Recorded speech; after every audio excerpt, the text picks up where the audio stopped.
देखने को मिलते रहेंगे। सांवरिया सेठ जी का मंदिर राजस्थान के भक्ति, शक्ति और बलिदान के गढ़ चित्तौड़गढ़ के मंडफिया गांव में स्थित है। भगवान श्री सांवरिया सेठ जी का संबंध मीराबाई से बताया जाता है।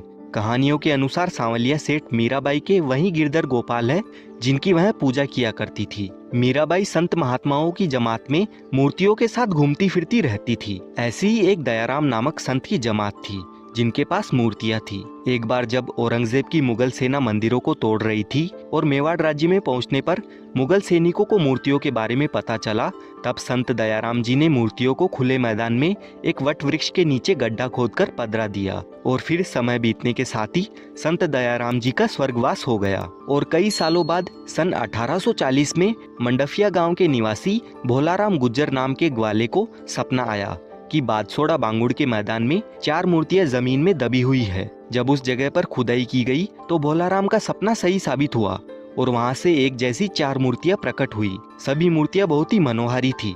देखते ही देखते ये खबर चारों ओर फैल गई और आसपास के लोग वहां पर पहुंचने लगे। फिर सभी की सहमति से 4 में से सबसे बड़ी मूर्ति बादसोड़ा गांव ले जाई गई। बादसोड़ा में प्रसिद्ध संत पुजारी भगत रहते थे। उनके निर्देशन में उदयपुर मेवाड़ राज परिवार के भिंडर टिकानी की ओर से सांवलिया जी का मंदिर बनवाया गया। यह मंदिर वही मंदिर है और सबसे पुराना मंदिर है, इसीलिए यह सांवलिया सेठ प्राचीन मंदिर के नाम से जाना जाता है। दूसरे नंबर की मूर्ति को वहीं खुदाई की जगह स्थापित किया गया और इसे प्रकट स्थल मंदिर भी कहा जाता है। सबसे छोटी मूर्ति भोलाराम गुज्जर द्वारा मंडफिया गांव ले जाई गई, जिसे उन्होंने अपने घर के परिंडे में स्थापित करके पूजा आरंभ कर दी। चौथी मूर्ति निकालते समय खंडित हो गई, जिसे वापस उसी स्थान पर पधरा दिया गया और समय के साथ इन जगहों पर भव्य मंदिर बनते गए।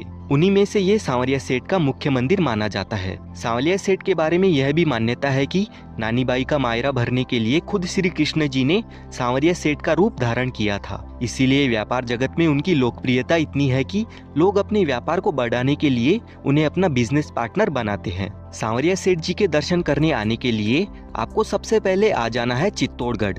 यहाँ पर आप बस या ट्रेन के माध्यम से बड़ी आसानी से आ सकते हैं और मंदिर का सबसे नजदीकी रेलवे स्टेशन भी चित्तौड़गढ़ जंक्शन ही है। चित्तौड़गढ़ रेलवे स्टेशन मुख्य स्टेशन है, तो आपके शहर से आपको यहाँ तक डायरेक्ट ट्रेन मिल जाएगी। दिल्ली, इंदौर, भोपाल, जयपुर, अहमदाबाद, मुंबई जैसे शहरों से ट्रेन यहाँ पर रेगुलर आती जाती रहती है। चित्तौड़गढ़ आने के लिए हमने जयपुर जंक्शन से ट्रेन का सहारा लिया था। चित्तौड़गढ़ जंक्शन पहुँचने के बाद रेलवे स्टेशन के ठीक सामने मंडफिया जाने के लिए टेम्पू और बसें लगी हुई रहती है। इन्हीं में हमें मंदिर तक जाना होता है। चित्तौड़गढ़ से सांवरिया जी का मंदिर 40 किलोमीटर की दूरी पर है और 60 रुपए पर पर्सन के अकॉर्डिंग बस का किराया रहता है। चित्तौड़गढ़ से चलने के बाद करीब 50 मिनट बाद हम पहुंच जाते हैं मंडफिया गांव में। अगर आप अपने पर्सनल व्हीकल से यहां पर आते हैं तो आपको यहां पर फ्री में 4 व्हीलर और 2 व्हीलर के लिए पार्किंग की सुविधा मिल जाती है। अब हम जाएंगे मंदिर के अंदर। दोस्तों, एक ज़रूरी बात मैं आपको बता दूं, मंदिर के अंदर किसी भी प्रकार की पूजन सामग्री जैसे फूल, प्रसाद,